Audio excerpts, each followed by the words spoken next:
베드로전서 1장 14절부터 16절 말씀이 아니죠. 22절까지. 베드로전서 1장 14절부터 22절까지.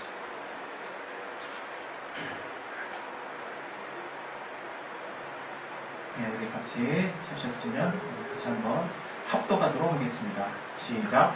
너희가 순종하는 자식처럼 이전 알지 못할 때 줬던 너희 사욕을 본삼지 말고 오직 너희를 부르신 거룩한 자처럼 너희도 모든 행실에 거룩한 자가 되라. 기록하였으되 내가 거룩하니 너희도 거룩할지어다 하셨느니라. 외모로 보시지 않고 각 사람의 행위대로 판단하시는 자를 너희가 아버지라 부른즉 너희의 나그네로 있을 때를 두려움으로 지내라. 너희가 알거니와 너희 조상의 유전한 망령된 행실에서 구속된 것은 은이나 금같이 없어질 것으로 한 것이 아니요 오직 흠없고 정없는 어린 양 같은 그리스도의 보배로운 피로 한 것이니라. 그는 창세전부터 미리 알리신 바 된 자나 이 말세에 너희를 위하여 나타내신 바 되었으니 너희는 저를 죽은 자 가운데서 살리시고 영광을 주신 하나님을 그리스도로 말미암아 믿는 자니 너희 믿음과 소망이 하나님께 있게 하셨느니라. 너희가 진리를 순종함으로 너희 영혼을 깨끗하게 하여 거짓이 없이 형제를 사랑하기에 이르렀으니 마음으로 뜨겁게 피차 사랑하라. 아멘.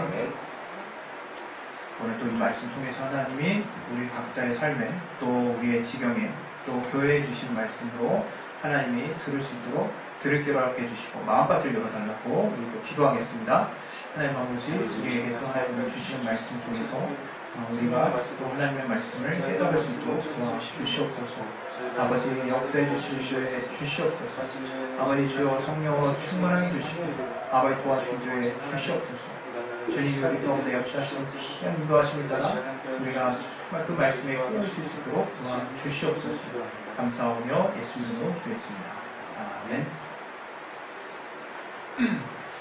하나님은 우리 하나님은 거룩한 분으로서 또 그 하나님의 거룩하심을 따라 또 우리를 거룩하게 구별된 존재로 지으셨습니다.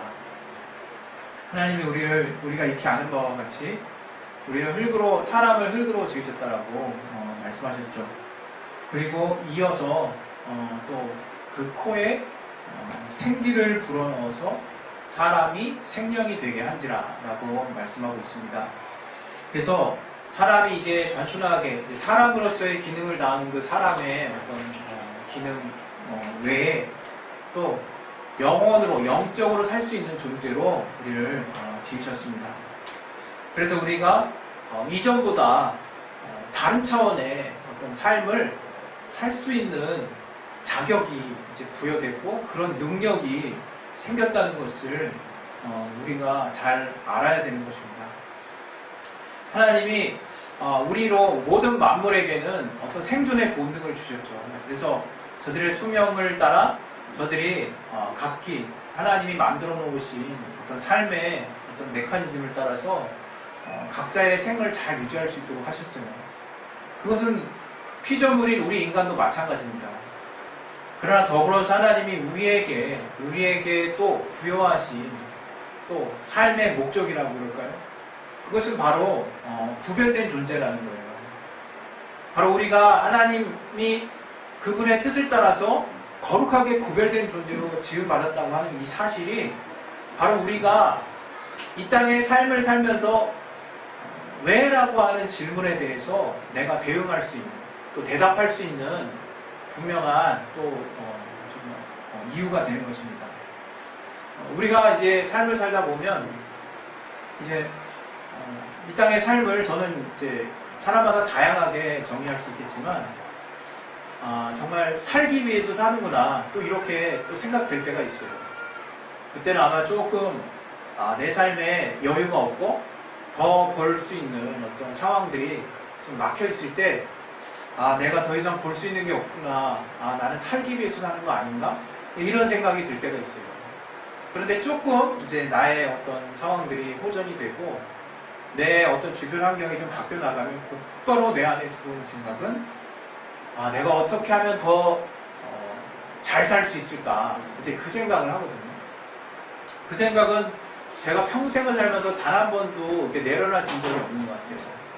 그것은 어찌 보면 하나님이 우리에게 생을 주시고 삶이라는 걸 주신 이유로 인간은 그 본성에 충실하다면 그렇게 내가 어떻게 더 잘 살 수 있을까를 고민하며 사는 것이 당연한 부분이 아닌가 싶어요. 그런데 하나님이 우리에게 이러한 당연한 삶만을 살도록 그렇게 명하신 거냐라고 우리가 그 기준을 통해서 성경을 보게 되면 뭔가 결이 다르고 뭔가 하나님이 다른 삶을 요구하셨다는 것을 우리는 쉽게 알 수 있어요. 우리가 구약을 찾아보게 되면 하나님이 나 여호와는 거룩한 자라고 스스로 있는 자라고 표시하면서도 이 스스로 있는 자라는 게 뭡니까? 아무도 없었을 때 스스로 계신 분이라는 그 말 아닙니까? 그 자체로서 구별되신 분이죠.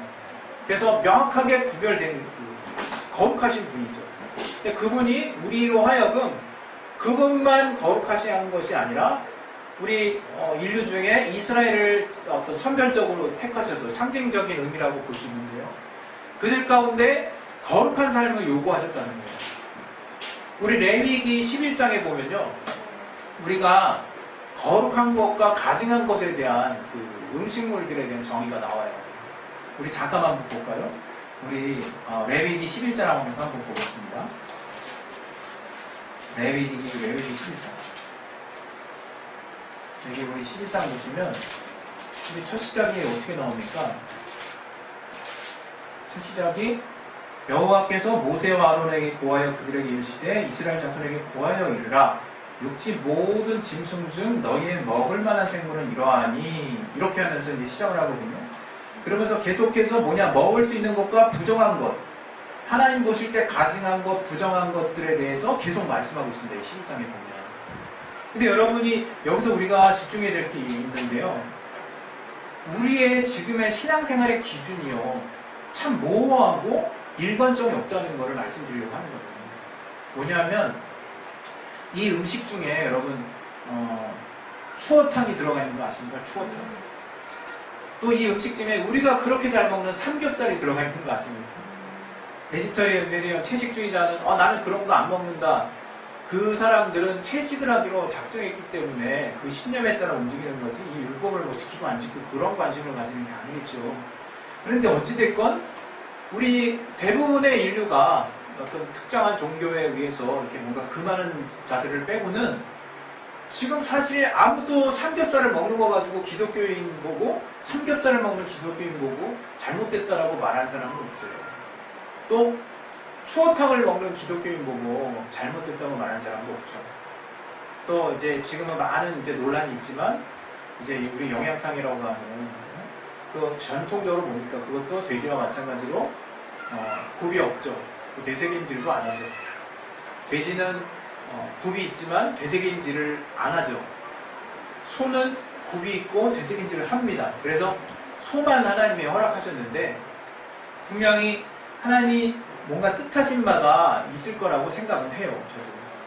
그러나 지금 이 세대에 하나님이 과연 우리에게 요구하시는 구별됨은 무엇일까? 그걸 우리가 생각을 해봐야 된다는 겁니다. 분명히 우리 이제 신약에 넘어가게 되면 우리 사도행전에 우리 10장을 한번 또 보겠습니다. 저기 이제 우리 특이한 사건이 하나 나오죠. 이것은 이제 사실 성경의 어떤 역사에도 굉장히 중요한 이정표가 되는 사건인데 사도행전 10장에 보면 우리 고넬료의 가정과 베드로의 이야기가 나와요. 여기에 우리 이야기는 우리가 여러 번 들었기 때문에 잘 알 것입니다. 간략하게 요약하면 이제 갑자기 고넬료라고 하는 이방인이 있었죠. 이방인. 하나님 이제 이방 사람. 근데 그 이방 사람 고넬료가 하나님을 경외하는 자였어요. 저가 기도하는 중에 이제 시몬의 집에 가서 베드로라고 하는 시몬의 집에 가서 그를 청하라는 이제 어떤 이언을 받습니다. 그래서 이제 고넬료는 베드로의 집에 이제 가고 있고 베드로는 때마침 또 저가 비몽사몽군의 환상 중에 똑같은 어떤 장면에 어떤 꿈인지 이게 뭔지 환상이라고 여기서 나와 있죠. 환상을 보게 됩니다. 그게 뭐냐면 내기둥이 보자기가 하늘에서 쭉 내려옵니다. 내려가서 그 안에 딱 보니까 각종 나는 것과 기는 것과 네 발다리 짐승이라고 표현되어 있어요. 그 엄밀히 이제 우리 아까 레위기 11장을 놓고 딱 비유를 생각을 해보면 나는 것이라고 하면 조류인데 그 중에도 닭이 아니라 닭 그런 것들이 아니라 그야말로 하나님이 가증하다고 여기시는 뭐 부엉이, 매, 솔개, 그런 독수리 이런 어떤 맹금류라고 하죠 우리가 흔히 지금 그런 종류의 새들이었던 것 같아요. 그리고 네 발 달린 짐승이라고 하면 우리가 거의 소 외에는 거의 다 못 먹게 돼 있으니까 가증한 것들이죠. 또 기는 거라 그랬죠. 배로 기는 것을 가증하다고 말씀하셨습니다. 또 여러 가지 발이 달려가지고 기어다니는 것도 가증하다고 말씀하셨어요. 전 아직 시식을 못 해봤지만 오직 그 벌레 중에는 네 다리가 있고 뛰는 다리가 하나 더 있어서 껑충껑충 뛰는 거를 하나님 먹을 수 있다고 그랬거든요. 메뚜기 먹을 수 있죠. 그리고 제 기억에 제가 어렸을 때 광에서 귀뚜라미를 구워 먹은 기억이 있어요. 귀뚜라미였던 것 같아요. 꼭둥이도 그렇게 뛰어다니고. 근데 그거는 제가 그때 알고 먹었는지는 모르겠지만 모르고 먹었겠죠. 성경에서 먹을 수 있는 그 곤충 중에 하나예요. 근데 어쨌든 그런 어떤 가증한 짐승들이 가득 담긴 보자기가 하늘에서 쭉 내려오는 거예요. 그러면서 하나님이 소리가 나는 거죠. 하늘에서 잡아먹으라. 그때 베드로가 그 꿈인지 생신지 모르는 환상 중에서도 명확하게 자기 소리를 얘기합니다. 난 이런 가증한 거 절대 먹은 적 없고 먹을 수 없습니다. 이렇게 얘기하죠. 근데 이러한 장면이 동일한 장면이 3번이나 연속해서 그 베드로가 환상 가운데 겪게 됩니다. 그리고 나서 베드로가 정신이 바짝 든 이후에 바깥에서 누군가 왔다는 걸 알게 되죠. 바로 이방인 고넬료의 가정에서 이제 청에서 부름받은 어떤 사람을 통해서 이제 고넬료의 가정에 좀 들어오기를 청하는 그런 어떤 요청이었어요. 베드로가 원래 그 당시에 유대인들은 이방인과 또 이방인의 집에 들어가는 것 자체를 부정하다 여겼어요. 함께 교제하고 말하는 것 자체도 상당히 꺼리는 거였죠. 그러나 그런 환상 중에 베드로는 마음에 뭔가 깨달음이 있었던 겁니다. 그래서 역사적으로 처음으로 이방인 가정에 성령이 역사하는 고넬료 가정의 사건이 이제 일어나는데 베드로가 어떻게 해서 저들에게 말씀을 전했을 때 성령이 그 모든 사람들에게 임한 사건이 바로 이 고넬료 가정의 사건입니다. 이 사건을 잘 보시면 구약의 하나님이 분명 먹지 말라 가증하게 여기는 것들을 하나님이 또 다 먹어버리라고 얘기를 하시거든요. 그리고 신약에 또 우리 이제 로마서를 잘 읽다 보면 바울이 그런 말을 합니다. 믿음으로 하는 모든 것이 죄가 없다라고. 믿음으로 하지 않는 것이 죄라는 말을 또 해요. 좀 헷갈리죠. 구약과 신약이 서로 이렇게 찌르는 어떤 모양을 하고 있는 것인가. 이 구약과 신약에 다소 상반돼 보이는 이 두 가지의 이 명령, 이 두 가지의 메시지, 두 가지의 결론을 아우를 수 있는 한 가지의 결론은 하나님이 우리에게 무언가 거룩함을 요구하셨는데 그 거룩함은 표면적으로 드러난 저들이 정말 저들에게 어렸을 때는 우리가 아이들 어렸을 때 자 이게 뭐야 이거 일일이 다 이렇게 장난감부터 자 이거는 먹는 거고 안 먹는 거 일일이 하나하나 다 가르쳐 주죠. 그러면서 나중에 이제 장성한 자가 되면 이제 그것을 왜 먹지 말라고 했는지에 대한 본질을 알게 됩니다. 그래서 나이가 들면 때로는 어렸을 때 먹지 말아야 될 것인데 나이가 들면 뼈채 먹을 수가 있어요. 우리가 꽁치뼈나 우리 어떤 이렇게 갈치뼈나 이렇게 뼈들 많은 것들 있잖아요. 가시 많은 것들. 그거 아이들한테 잘못 먹으면 어떻게 됩니까? 목에 탁 걸려요. 굉장히 위험해질 수 있거든요. 부모가 일일이 다 발려주죠. 그러나 뼈가 칼슘인데다가 그게 몸에 좋다는 걸 알고 이제 그 뼈채 아주 단단하게 다 씹어먹을 수 있는 그 이빨을 가진 성인의 경우에 어떤 사람은 그냥 꽁치나 심지어 또 갈치 또 웬만한 뼈들 그냥 팍팍 씹어먹는 분들 계세요. 그건 뭡니까? 나 위험을 자초하는 행위입니까? 그게 아니죠. 저가 본질적으로 이것이 건강에는 더 유익할 수 있으나 이 상황에 맞게 소화할 수 있는 정도가 달라지는 거죠. 하나님도 분명 그 이스라엘에게는 그 낮은 수준의 이스라엘에게는 보여줄 필요가 있었던 거예요. 하나님은 구별된 분이라고 하는 거예요. 하나님은 가증한 것과 또 하나님의 자녀에게 허락하는 것도 있다는 어떤 큰 메시지. 물론 이 시대에도 저는 하나님이 율법 가운데 명하신 것들을 또 내가 지켰을 때 해된다고 생각하지는 않습니다. 그러나 이제 그것보다 더 본질적인 개념을 가지고 우리가 하나님의 뜻을 볼 수 있는 안목이 필요하다는 거죠. 이것이 바로 거룩함의 개념이에요. 하나님 분명히 내가 거룩하니 너희도 거룩할지어다. 오늘 같이 읽은 이 본문에는 베드로가 우리의 거룩함에 대해서 얘기하고 있어요. 온전한 행실을 따라서 거룩한 어떤 삶을 살으라고 말하고 있는데, 이 제일 후반부에 가게 되면 이 거룩함을 어떻게 정의 내리냐면, 너희가 이제 하나님으로 말미암아 온전케 돼서 형제를 이제 뜨겁게 피차 사랑하는 모습으로 그 거룩함의 어떤 정의를 이제 마무리하고 있는 부분을 보고 있습니다. 볼 수 있습니다. 저는 그런 생각이 들어요. 도대체 거룩함이 뭘까? 신약의 예수님이 많은 힌트를 통해서 우리의 거룩함을 말씀하신 적이 있어요. 어쩌면 우리가 지금 신앙생활하면서 거룩함이라는 이유 때문에 정말 하나님이 거룩함 가운데 요구하시는 더 중요한 가치를 우리가 매 순간 내려놓고 살고 있지 않나 하는 생각까지 저는 하게 됩니다. 그중 대표적인 것이 무엇이냐? 우리가 하나님이 우리에게 구별된 삶을 이제 요구하셨어요. 하나님 구별되신 분이에요. 거룩함은 뭔가 하나님이 다른 어떤 피조물과 다른 것에서부터 출발하는데, 하나님이 우리에게 요구하신 또 가치요, 하나님이 우리에게 요구하신 말씀입니다. 또 그분의 마음이라고 볼 수 있어요. 또 하나님의 뜻이라고 볼 수 있어요. 그래서 우리가 이 거룩함이라고 하는 것들을 정말 잘 알아야 되는데, 우리가 다른 사람들을 볼 때, 또 나 자신을 볼 때, 이전에도 제가 몇 번 말씀드린 적이 있는 것 같은데, 그 거룩함은 과연 어떻게 적용되어야 하는 것인가를 우리는 진지하게 고민을 해봐야 된다는 거예요. 하나님은 우리 자신에게 너는 구별된 자라는 분명한 정체성을 주셨어요. 우리가 타협하지 말아야 될 것은 내가 주님 안에서 구별된 하나님의 자녀라고 하는 정체성이에요. 그거는 내가 신앙생활하는 내내 다른 사람이 보든지 안 보든지 상관없이 내가 계속해서 한 발짝 한 발짝 주님 앞에 그 거룩함을 정체성으로 한 구별된 삶의 모습들을 내가 이루어 나가는 것을 방향성으로 해서 계속 앞으로 나아가야 되는 거예요. 그건 변하는 게 없습니다.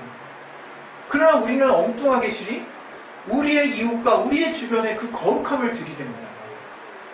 여러분, 엄밀히 말하면 우리의 이웃도 하나님을 알게 되면 이제 하나님으로부터 거룩한 삶에 대해서 저가 이제는 가장 중요한 실천의 1순위라고 부여받을 거예요. 우리가 어떤 양육의 차원에서 정말 저들에게 거룩함을 강조하는 것은 이상할 게 없습니다. 그러나 많은 부분에 있어서 우리는 사람들을 볼 때 기본적으로 사랑이라는 가치를 통해서 보는 것이 아니라 하나님이 죄라고 여기시는 가치를 가지고 일일이 낱낱이 저들을 막 정말 발기발기 정말 찢어놓는데 아주 일가견이 있는 사람들 같아요. 이것은 어떤 면에서 좀 이율배반적인 모습이 아닌가. 저는 우리 한국 속담에 똥 묻은 개가 겨 묻은 개 나무란다는 말 있죠. 쌀겨는 그냥 같은 누런색이지만 그건 툭툭 털면 털어져요. 똥은 안 털어져. 그건 진짜 더러운 거죠. 똥 묻은 개가 같은 누런 색깔인 그 결을 묻은 개를 가지고 나무란다는 거예요. 무슨 얘기냐면 하나님이 자기 안에 들보와 남의 눈에 티를 이야기도 하셨지만 산상수훈을 가서 한번 쭉 올라가 봅시다.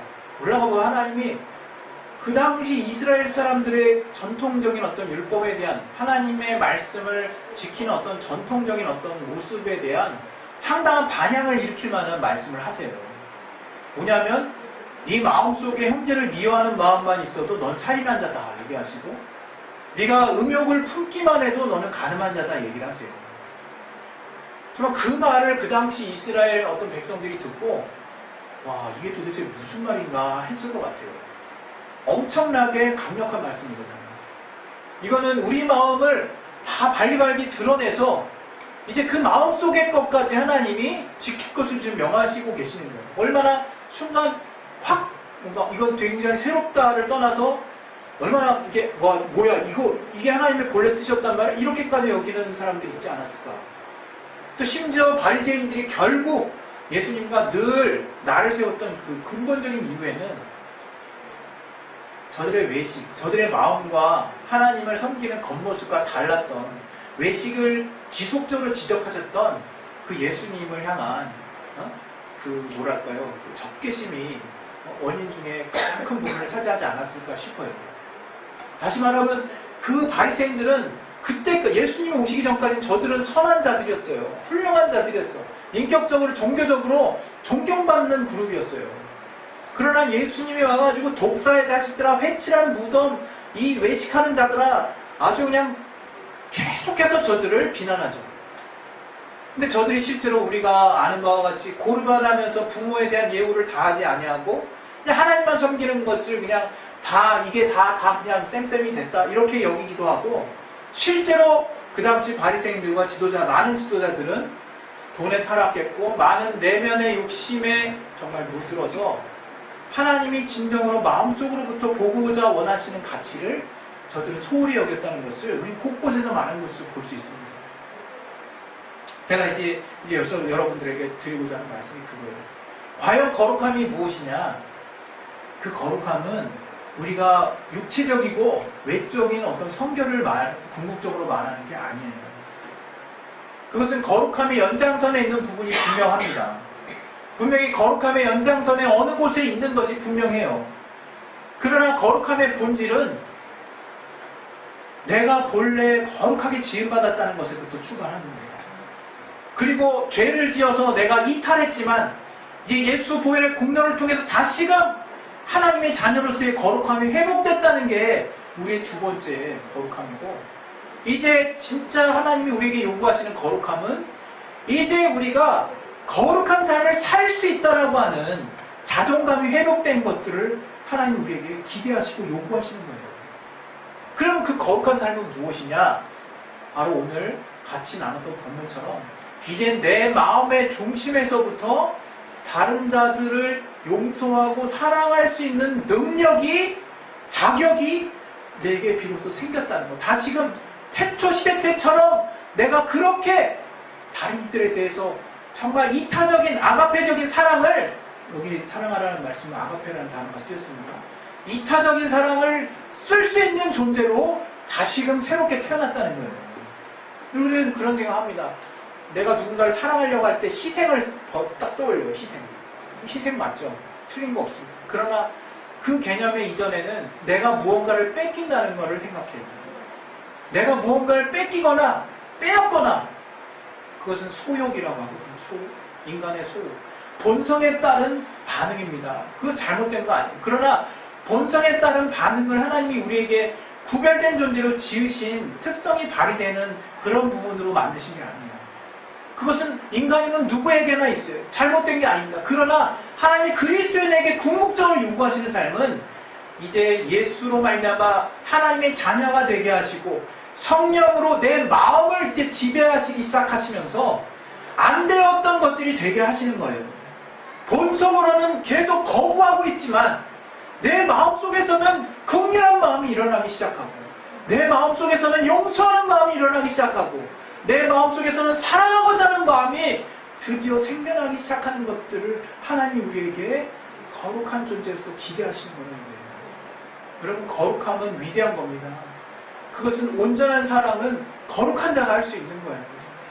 그냥 거룩함은 이 사람 이거 내가 하나님 이렇게 잘못했는데 얘는 이게 뭐냐 죄로 가득다 이렇게 비교하고 판단하는 수준의, 여전히 육체의 율법에, 육체의 법에 머물러서 다른 사람 판단하는 것만 보이는 그런 수준을 말하는 게 아니에요. 정말 거룩함은 하나님이 우리에게 본래 태초에 지어주셨던, 다른 이를 일방적으로 이타적으로 사랑했던, 아담이 하와를 하나님이 만드신 건 내 뼈 중에 뼈, 살 중에 살이라고 말했지만 유혹을 받은 뒤로 남핑계들이 되게 바쁩니다. 정말 저는 이 시간에 우리의 거룩함에 대한 정의가 이제 바뀌어야 된다고 생각해요. 그것은 우리가 흔히 저지르는 실수. 우리는 예수 믿으면서 삼겹살도 먹고 추어탕도 먹고 또 정말 이제 하나님의 율법의 철저한 잣대로 보게 되면 수없이 미워하고 또 수없이 또 음욕을 품기도 하고, 이런 정말 허물이 수두룩닥상 계속 쌓일 수밖에 없는 육체적 한계를 가진 존재인데, 여전히 그 육체적 한계를 없는 사람인 양 그 기준을 가지고 계속 돌려가는 본성의 발동만 계속 내 안에서 일으키는 존재가 아니라, 이제 하나님이 내 영혼의 성령으로 내 마음을 붙잡으셔서 이제 나도 본성으로는 그러면 안 돼, 본성으로는 정말 그럴 수 없는 상황들에 대해서 새롭게 보게 하시는 그 눈들을 내가 이제는 더 키워야 할 때가 있는 거예요. 여러분, 이거는 내가 뭔가를 뺏기는 게 아닙니다. 이것은 내가 뭔가를 소유하는 거예요. 거룩한 삶을 소유하는 거예요. 거룩한 삶에서 하나님이 압도적으로 내게 본래 만들어진 정체성을 회복하는 길이에요. 우리가 이것을 자꾸 육체의 본성의 욕심의 코드를 통해서 빼앗기느냐 빼앗느냐 그 코드로 보니까 영원한 길, 하나님이 우리에게 거룩하게 넌 구별된 존재야 라고 부여하신 본래 우리의 본성이 보여지질 않는 겁니다. 기독교 안에서 정말 우리가 못 먹는 것, 또 죄된 거 얼마나 잘 분별합니까? 그러나 자신의 삶에서 하나님 앞에 스스로 거룩해지려고 하고 남들을 사랑하려고 하는 실천적인 사람을 보는 거 요즘에 손에 꼽을 정도로 힘들잖아요. 그게 바로 우리의 현재 자화상이 아닐까 싶습니다.